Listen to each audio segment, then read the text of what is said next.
One night, Henry and Gordon were alone with James. Although Sir Topham Hatt was beginning to think well of him, whenever a chance came, the other engines would talk of nothing but bootlaces.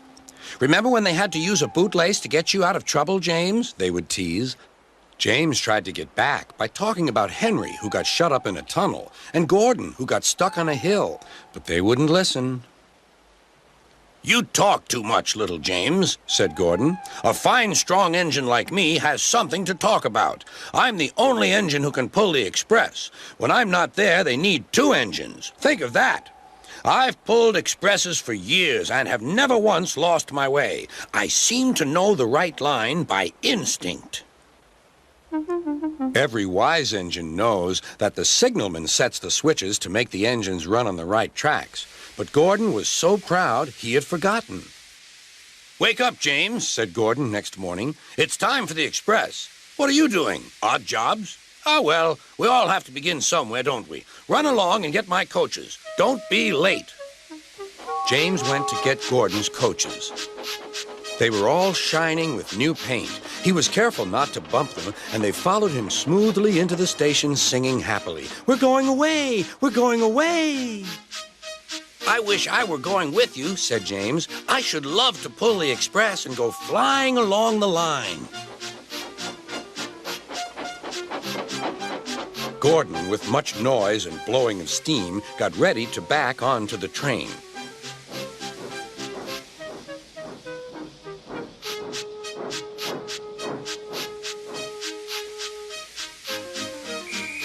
Sir Topham Hatt was on the train with other important people, and as soon as they heard the conductor's whistle, Gordon started.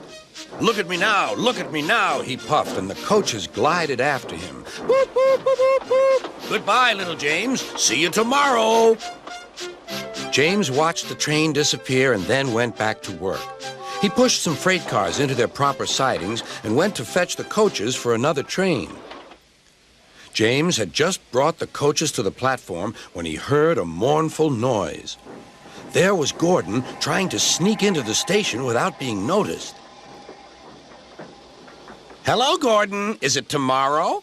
Gordon didn't answer. He just let off steam feebly. "Did you lose your way, Gordon?"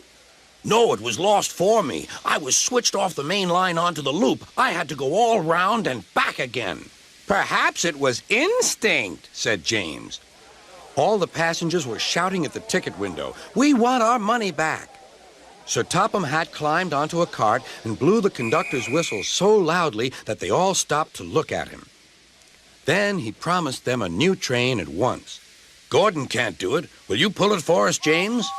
"Yes, sir. I'll try." So James was coupled on and everyone got in.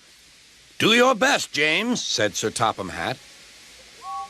Come along, puffed James. "You're pulling us well, you're pulling us well," sang the coaches. "Hurry, hurry, hurry," puffed James.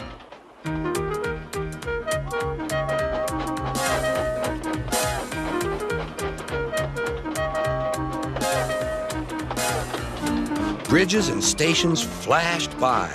The passengers cheered, and they soon reached the station. Everyone said thank you to James, and Sir Topham Hatt was very impressed. "Well done. Would you like to pull the express sometimes?" "Yes, please," answered James. Next day, when James came by, Gordon was pushing freight cars. "I like some quiet work for a change," he said. "I'm teaching these cars manners. You did well with those coaches, I hear." "Good. We'll show them." And he gave his cars a bump. James and Gordon are now good friends. James sometimes takes the express to give Gordon a rest. Gordon never talks about bootlaces, and they're both quite agreed on the subject of freight cars.